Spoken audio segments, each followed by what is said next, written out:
My best friend, the one I trusted more than a sister, had been secretly seeing my husband for a whole year. I found out at her own engagement party when her fiancé showed me something I never expected to see. I said nothing that day, but 3 weeks later, on her wedding day, something happened that she'll never forget for the rest of her life.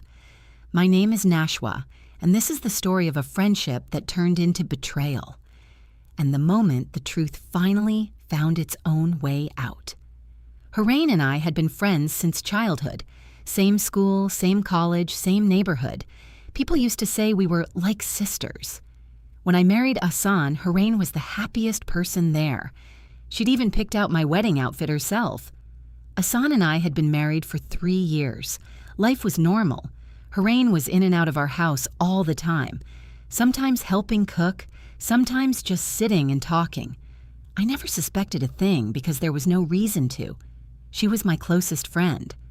Last year, Harain got engaged to a man from another city, Ovais. Everyone was thrilled. I went shopping with her myself and helped pick her outfit. Things started feeling strange when I noticed a new app on Hassan's phone I'd never seen before, an encrypted messaging app he'd quietly check whenever he thought no one was watching. One day, his phone was sitting on the table when a notification came through. I saw the name. Harain. I told myself to stay calm. Maybe it was a misunderstanding, but small signs kept adding up. Whenever Harain visited, Hassan's mood would shift slightly. Happier, more attentive.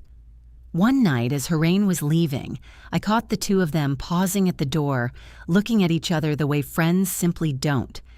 I turned on device sync backup between our phones, and over the next 2 weeks, the full truth surfaced.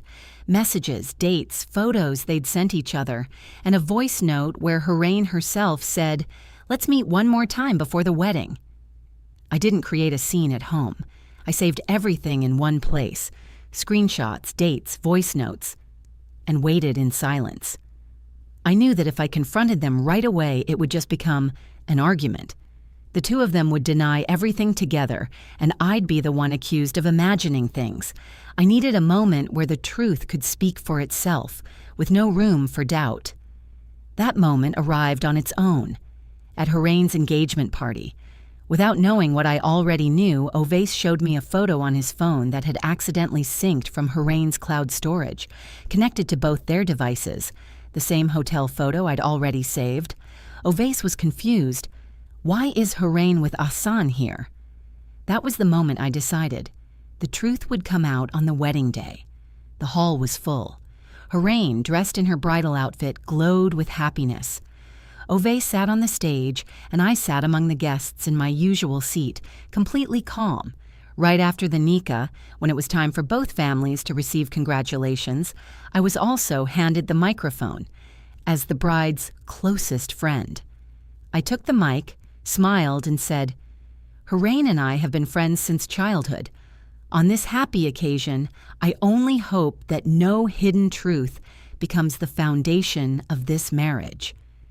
Then I took out my phone and played, in front of Ovais, the same photo and voice note I had saved months earlier. This time, on the large screen already set up on stage, for everyone to see. The entire hall went silent. Ovais's face shifted from confusion to anger to devastation. Harain started crying, accusing me of ruining everything. I said only this: I didn't create anything. I only showed what the two of you built yourselves. Hassan, sitting toward the back among the guests, stood up to leave, but his own relatives started asking questions too. Ovais stopped the wedding right there. He said he wasn't going to stay in a marriage built on a lie. Harain's marriage fell apart.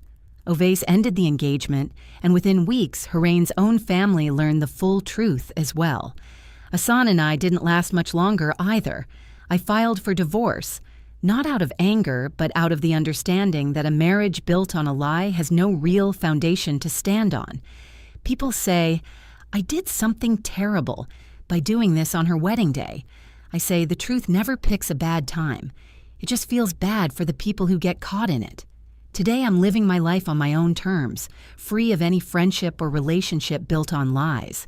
If someone close to you has ever betrayed you, or you're wondering what you would have done in my place, tell me in the comments. Subscribe for more real, emotional stories. Suggested description: copy my best friend broke up my marriage.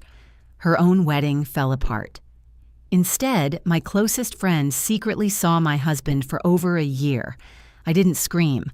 I quietly gathered proof and brought the truth out on her own wedding day. Subscribe for more emotional revenge stories every week. Has someone close to you ever betrayed your trust?